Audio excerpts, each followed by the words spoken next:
Hi everyone, welcome to iQuanta once again. Here I am with another update which everybody was waiting for, every IPM aspirant in 2025 was waiting for. That is I am Shillong, okay? Something about I am Shillong that everybody was waiting for. Ki what will be the whole admission process? What will be the eligibility criteria? So far, we were only knowing that it is going to accept IPMAT Indore score, but everybody was skeptical about कि इसी साल ये application start होगा या नहीं होगा, okay? So finally, this is something that I've got from I am Shillong official website, okay?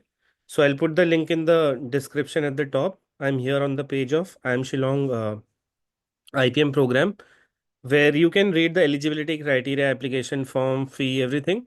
But there's a detailed document here when you click on the blue link, and it says that uh, admission to the IPM 2025 to 30 batch in IIM Shillong will require the candidates to submit the application form along with the prescribed application fees. So I'll quickly go to the pointers. Okay, we will cut it short. Okay. So first of all, you have to apply for this program. You know that IPMAT Indore course will be accepted. Then उसके बाद shortlisting के बाद आपका एक personal interview process होगा, ठीक है, and उसके बेसिस पे एक फाइनल मेरिट लिस्ट पब्लिश होगी, ठीक है. But let us go to the eligibility criteria. Candidate satisfying the following criteria are eligible to apply for the 5 year programme IPM. Age, सबसे important, candidate should have been born on after July 1 2005, ठीक है, clear. And 5 years relaxation to the candidates from SC ST differently abled, DA is differently abled और PWD category, okay. So जो general है, EWS है, OBC categories है, उनकी date of birth 1 जुलाई 2005 ही होनी चाहिए या इसके बाद, यानी कि मे बी जुलाई की बाद वाली डेट से अगस्त या सितंबर 2005 and so on, okay. And अगर आप SC ST और PWD कैटेगरी को बिलोंग करते हैं तो बॉर्न ऑन और आफ्टर 1 जुलाई 2000, ये आपकी डेट ऑफ बर्थ है, इसके बाद है तो आप एलिजिबल हो. Minimum qualifying marks, candidates must have a minimum of 60% in their 10th grade. तो यहाँ पे लिमिट लगा दी है. जैसे अब क्या होगा, वो स्टूडेंट्स जो IIM इंदौर में अप्लाई कर रहे थे, आईपीमेट इंदौर में बिलो 60% वाले स्टूडेंट्स भी अप्लाई कर सकते हैं. बट शिलोंग ने एक मिनिमम क्राइटेरिया लगा दिया है परसेंटेज का, 60%. सो दो स्टूडेंट्स जिनकी 60% से कम आई हुई है क्लास 10th में, ओके, एंड 12th में भी, okay, do not apply for IIM Shillong. पहली चीज, there is one more point to it, अभी मैं बताऊंगा. ठीक है. So candidate should have a minimum 60% in the 10th and 12th. I think they are going to consider marks of all the subjects. ये जो percentage है considering all the subjects का percentage है. 55% for candidates from SC ST differently able. तो 5% का relaxation. अगर आप SC ST PWD category से हो तो आपको 55% या उसके ऊपर आपका परसेंटेज है तो भी यू आर एलिजिबल. सबसे इंपॉर्टेंट चीज़, यहाँ पे काफ़ी सारे कैंडिडेट्स बाहर हो जाएंगे कंपटीशन से, because candidates must have studied mathematics और applied mathematics as a subject in standard 11 and 12. So not just for this year candidates, but जो लोग अभी 12th में पढ़ रहे हैं, अगले साल IPM दे रहे हैं, या जो लोग अभी 11th में जस्ट एंटर किया है जिन्होंने और ये वीडियो देख रहे हैं, आई वुड सजेस्ट कि क्लास 12th में प्लीज मैथ्स या अप्लाइड मैथ्स ले लीजिए, so that you remain eligible for a lot of colleges, because काफी सारे कॉलेजेस में अब मैथ्स एज अ रिस्ट्रिक्शन, मतलब compulsory subject is required. Okay. Entrance test, candidate must have appeared for the IPMAT exam conducted by IIM Indore, यानी कि IPMAT Indore की बात कर रहा है, ठीक है. अगर आपने IPMAT इंदौर नहीं दिया तो आप इस कॉलेज में नहीं जा सकते हो. IIM Shillong will consider the IPMAT scores for shortlisting for the personal interview process, okay, ठीक है. उसी के बेसिस पे आपका इंटरव्यू प्रोसेस के लिए सिलेक्शन होगा.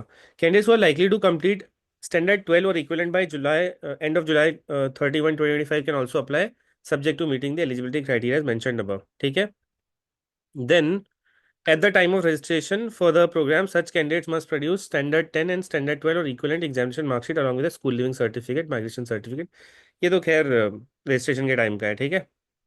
इसके आगे चलते हैं. The percentage of marks obtained by the candidate in 10th and 12th standard would be calculate based upon the aggregate marks of all subjects, okay, all subjects. ये हमेशा डाउट रहता है, काफी बच्चों का बेस्ट 5 में ऐसा हो सकता है कि 60 से ऊपर आया हो, बट यहाँ पे आपको ऑल सब्जेक्ट्स का परसेंटेज कैलकुलेट करना है, ठीक है. Irrespective of the board regulation, चाहे आपका बोर्ड कुछ भी कहता हो, चाहे आपका बोर्ड अलाउ करता हो कि आप बेस्ट 5 का काउंट कीजिए कहीं भी आपको अगर अपना परसेंटेज डालना है, but irrespective of any board regulation, आपको यहाँ पे आपकी मार्कशीट में जितने भी सब्जेक्ट्स हैं उसका परसेंटेज कैलकुलेट करना है, considering all, okay. If candidates are awarded letter grades और grade points instead of marks, the conversion of grades to percentage of marks would be based upon procedure certified by the board, यानी कि आपके board का जो भी conversion है, right. जैसे CBSE में अगर आपको ग्रेड पॉइंट को परसेंटेज में कन्वर्ट करना होता है, यू मल्टीप्लाई बाय 9.5. तो सिमिलरली आपका जो बोर्ड है उसकी अपनी जो भी रेगुलेशंस हैं to convert grade point to percentage, वो यूज़ कीजिए, ठीक है. Applicants who completed their 12th or 12th standard or 10th standard pursuing their 12th standard from international schools affiliated to foreign boards like IGCSE, काफी बच्चे होते हैं, ठीक है, IB, ठीक है, can also apply, ठीक है, they are also eligible and such candidates are required to produce the IB Indian percentage transcript. Okay, you guys better know what is this, right? जो भी IB और IGCSE बोर्ड से आ रहे हैं, ठीक है. I M Shillong reserve the right to, ठीक है, ये सब नॉर्मल चीज़ें. Application procedure, eligible candidate should submit their application online at this website, ठीक है, इस लिंक को विजिट करना है आपको during the period June 2025 to July 2025 and pay the online non refundable application fee of 2000 rupees. ठीक है, SC ST PW और EWS की जो फीस है वो 1000 रुपीज़ है, बाकी जनरल OBC की फीस 2000 रुपीज़ है रजिस्ट्रेशन की, ठीक है. तो June 2025 to July 2025 candidates belong to SC ST DA categories need to produce valid caste category certificates, ठीक है. EWS वालों को भी अपना एक वैलिड डॉक्यूमेंट लाना पड़ेगा, ठीक है, जो भी उनका इनकम सर्टिफिकेट और EWS कैटेगरी सर्टिफिकेट होता है, ठीक है. No change in the category will be made once the application is submitted, ठीक है. तो एक बार में फॉर्म सही से फिल कीजिए, अब तो आपने काफी सारे फॉर्म भर लिए हैं. Selection procedure, the candidates will be selected based upon their overall performance in class 10 12 IP MAT and percent, यानी कि यहाँ पे 10 12 का भी स्कोर कंसिडर होगा. आपकी अच्छी परसेंटेज है तो हायर चांसेस रहेंगे ऑब्वियसली, ठीक है.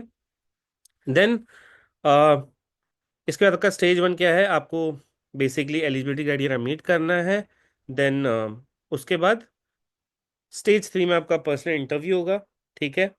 एंड ये उन्हीं के लिए होगा जिनका पॉजिटिव रॉ स्कोर आएगा इन minimum marks in each of the 3 sections of IPMET, यानी कि ये लोग भी अपनी एक IPMET की शायद मिनिमम कट ऑफ को कंसिडर करेंगे, ठीक है. They will decide a minimum cut off, ठीक है. एंड ऐसा नहीं कि जो जैसे IIM इंदौर की जो कट ऑफ आती है सेक्शनल कट ऑफ, वो IIM इंदौर डिसाइड करता है, वैसे शिलोंग भी अपनी IPMET इंदौर के अंदर एक सेक्शनल कट ऑफ डिसाइड करेगा, ठीक है. Probably that will be lower than IIM Indore के कट ऑफ से शायद कम भी हो सकता है, ओके. तो that's it. Then individual regret letters will not be send to applicants who are rejected, ठीक है, तो जो लोग सेलेक्ट होंगे उन्हीं को मेल आएगा बस, ठीक है, PI वगैरह का. देन आफ्टर दिस आपका IPMET स्कोर, इंटरव्यू का जो स्कोर रहेगा, 10 12 का जो स्कोर रहेगा उसको मिक्स करके they make a merit list and on the basis of that they will grant you admissions, okay. Then going ahead, fine. So this is something that you can give a read, उतना ज़्यादा important भी नहीं है, ठीक है. Then आगे चलते हैं. हाँ, this is important, okay. Computation of overall score, यानी कि मेरिट लिस्ट बनेगी कैसे. 10th के मार्क्स का 10% वेटेज है, 12th के मार्क्स का 10% वेटेज है, IPMET स्कोर का 30%, इंटरव्यू 50%. तो दिस इज सरप्राइजिंग, ओके. हर जगह पे IPMET स्कोर का वेटेज ज्यादा होता है, यहाँ पे इंटरव्यू बहुत ज्यादा मैटर कर रहा है. तो those guys who are very good at communication, जिनका 10 12 उतना अच्छा नहीं आया है, but they are really good at appearing in interviews, interview में अच्छा आंसर दे देते हैं वो लोग, है ना. तो यार everybody should try this because 50% weightage interview का है. इन्होंने बहुत ज़्यादा, देखो, IPMET स्कोर को भी वेटेज नहीं दिया हुआ है, ठीक है. And overall score will be the sum of above. तो this is a golden chance for all those, because last minute में एकदम ये कॉलेज आया है तो इसने बहुत ज़्यादा वेटेज अभी 10 12 मार्क्स को IPMET स्कोर को नहीं दी. तो 50% वेटेज इंटरव्यू के लिए बहुत ज़्यादा होता है, okay. It can make or break things. Even if somebody is really good at solving, है ना, even if somebody is really good at solving की स्कोर बहुत अच्छा लेकर के आ रहा है, 10 12 बहुत अच्छा है उसका, बट अगर इंटरव्यू इतना अच्छा नहीं है तो वो लोग भी पीछे हो सकते हैं ना. Others who are good at interview, यानी कि दोनों के पास इक्वल चांस है यहाँ पे, फेयर अपॉर्चुनिटी एकदम. जो लोग दोनों में अच्छे हैं उनके लिए तो बहुत ही अच्छा है, ठीक है. देन रिजर्वेशन तो ऑब्वियसली वही है, ठीक है. Then this is simply some data which is repeated, okay. Now you simply have to fill a form, okay. You have to keep visiting the IIM Shillong website for any update, ठीक है.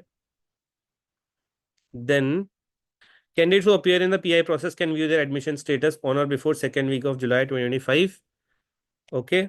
Then there will also be a wait list, okay. Wait list इसलिए बनाई जाती है ताकि कई बच्चे क्या होते हैं, उनके मल्टीपल कॉलेजेस कन्वर्ट होते हैं, तो जैसे किसी बच्चे का अगर IIM शिलोंग के साथ साथ कुछ और भी कन्वर्ट होगा तो some of them move to other colleges, तो वहाँ पे सीट्स खाली होती है तो वेट लिस्ट मूव करती है, ठीक है. Then there is no cutoff, overall score will be recorded when a shortlist or waitlist is announced, ठीक है. तो ओवरऑल कोई स्कोर ये लोग मेंशन नहीं करेंगे, ये लोग क्या करेंगे अपने हिसाब से, जो भी जिनको भी एडमिशन ग्रांट करना है उसके लिए कट ऑफ नहीं निकालेंगे, they will simply send mails to them, okay. Then that's it with the notification, okay. That was something which was available on their website. And if we go to the web page that they gave, which was over here, see, I think there's a lot of traffic on the website already, okay. It was opening quickly. ठीक है, admission process,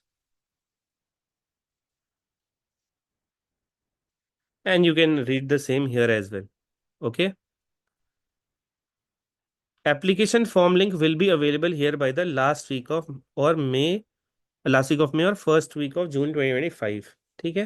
तो कुछ time में आपका application form भी यहाँ पे आ जाएगा. That's it with the update. If you have any doubts you can ask in the comments, and I'm posting the link of this particular document and this page in the description as well. Do join our WhatsApp group as well if you want to get all the updates very very quickly. uh, that's it. Thank you so much.